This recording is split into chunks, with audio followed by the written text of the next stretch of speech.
Is going tubeless worth the hassle, especially if you're a Retrogrouch and want to deal with 1x versus 3x? Why aren't people using 3x anymore? Is 1x enough? In this video, I'm going to answer some questions that came up in our Patreon community. And if you're not familiar with Patreon, it's how we actually managed to do this YouTube channel.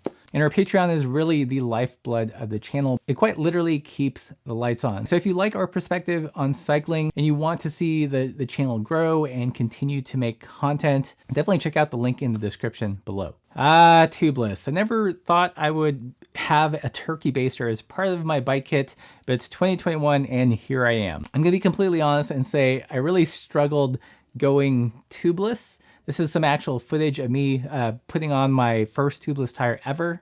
Not that dramatic, but you get the picture. If you're a Retrogrouch, tubeless seems mysterious. I mean, tubes have worked for over 100 years. Why get rid of them? It does provide some advantages. One of them, yes, is avoiding flats. The bigger advantage is that it gives you more latitude in terms of playing with tire pressure. I find that for me, if I'm running a tube tire, I usually have to run it 2 or 3 PSI higher than if I were running tubeless, just so I don't get a pinch flat. But when I'm going tubeless, it gives me lots of latitude to experiment with those low tire pressures without worrying about getting a pinch flat. That said, there are all these other added things like sealant. What's even in this? A turkey baster. I mean, not everyone uses this, but I know I do. Sponges, special tape, special valve stems, special pumps. It's not a super expensive investment in the grand scheme of things, but it is money and a learning curve. So for me personally, the more I've used tubeless, the more I have begun to appreciate some of its advantages. But probably the thing that really tipped me over the edge to going full-on tubeless was getting an air compressor. I'd use one of those pumps that you charge up and it lets out a big blast of air, and it worked. But if you have a really tricky rim and tire combo, sometimes that amount of air just isn't enough to seal the tire. And after it's failed, you have to spend another 2-3 minutes and lots of elbow grease refilling that chamber and hoping that you figured out what failed the first time. But with an air compressor, you can blast in as much air as you want. And that really did it for me. It helped me overcome the mistakes I was making when setting up a tire tubeless. That said, I know having an air compressor isn't for everybody. It costs money. They're super loud. So if you live in a small apartment complex, you're just gonna drive your neighbors crazy.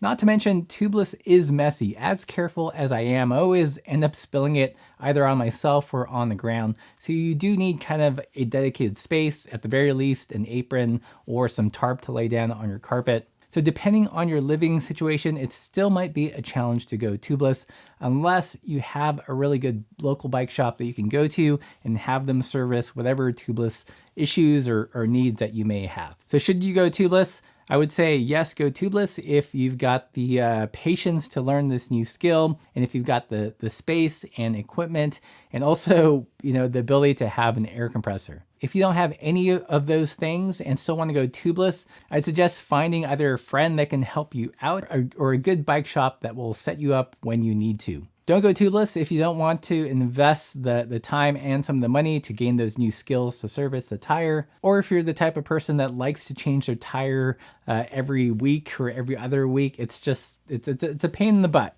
Even now with all these things, it's still a pain in the butt. Oh, there goes the sealant. In my current fleet, I only have 2 bikes which are still tubed. One is a Rivendell and one is the Velo Orange. And if I had my druthers, I'd build tubeless wheels for those bikes. So count me a reluctant convert to tubeless. Another question I got recently in the Patreon community is, what's the deal with 1x? What's wrong with 3x? If you've got a 3x system and you like it and you're happy and it suits your needs, no need to upgrade or downgrade in some instances to a 1x system. If you want the absolute widest gear range, definitely stick with 3x. When we first started touring, I was a big 3x fan, but I found that I actually wasn't using the big chainring.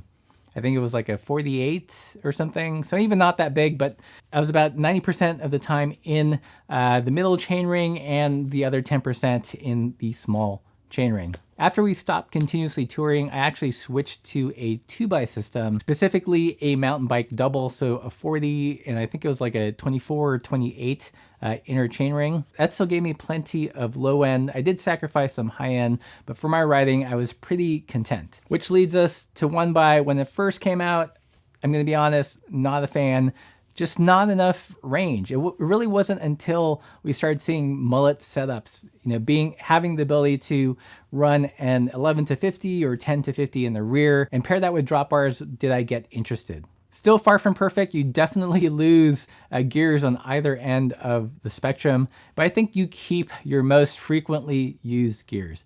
And that's ultimately what it boils down to, is that are you a maximizer? Do you want technically the best of everything in terms of gear range? Then stick with a 3x system. Or are you an optimizer and want some of those advantages of a 1x, knowing that you're going to sacrifice the top and some of the bottom, but have your most used gears? So let's play devil's advocate. Pros for a 3x or even a 2x is that you get more range, you get more granularity. I think downsides of a 3x is that most component groups, or like the mid to upper tier groups, are no longer supporting 3x systems. So you're left to some extent using legacy shifters or friction shifting. Nothing wrong with that, but just saying. Probably the biggest, most functional downside of a 3x system or even a 2x system is if you're running it on a modern gravel bike with a short chainstay and big tires, you might not have enough chain clearance. When you're in the inner ring, it might actually rub on your tire. That's probably one of the biggest benefits of a 1x system, is that because you're not running a second or third inner ring, you can generally avoid that rear tire if you've got a short chainstay bike and are running big meets in the back. So let's talk gear inches for a second. If you've got a traditional touring 3x with a 48, 36, 26 in the front and pair that with an 11 to 34 rear cassette, you've got a range of 18 gear inches on the low end and 115 gear inches on the high end. Don't forget that Eddie Merckx set the hour record using only 97 gear inches. So I use that as a benchmark. Anything above 97 gear inches, I probably won't need. If 97 is good enough for Eddie, it should be good enough for you. So looking at it like this, you can see all those gear inches above 100 are in some ways aspirational gears, or gears that you use like 1 or 2% of the time. And I know as I'm saying this, someone's already typing, what do you mean? I use my 120 gear inches every single day. Well, for you, slow clap. Let's look at a 2x. If you're running a 4630 with an 11 to 34, then your gear inch range is 23 to 110. So you can see you've lost a little at the top and a little at the bottom. You've still got 13 more gear inches than Eddie Merckx. The 1x system I typically run is 38 in the front, 11 to 50 in the rear, and that gives me a low gear inch of 20. So low enough to ride in the mountains around me with some gear. I do lose some high end. I've only got 91 gear inches, but if I spin that 91 gear inch at 90 RPM,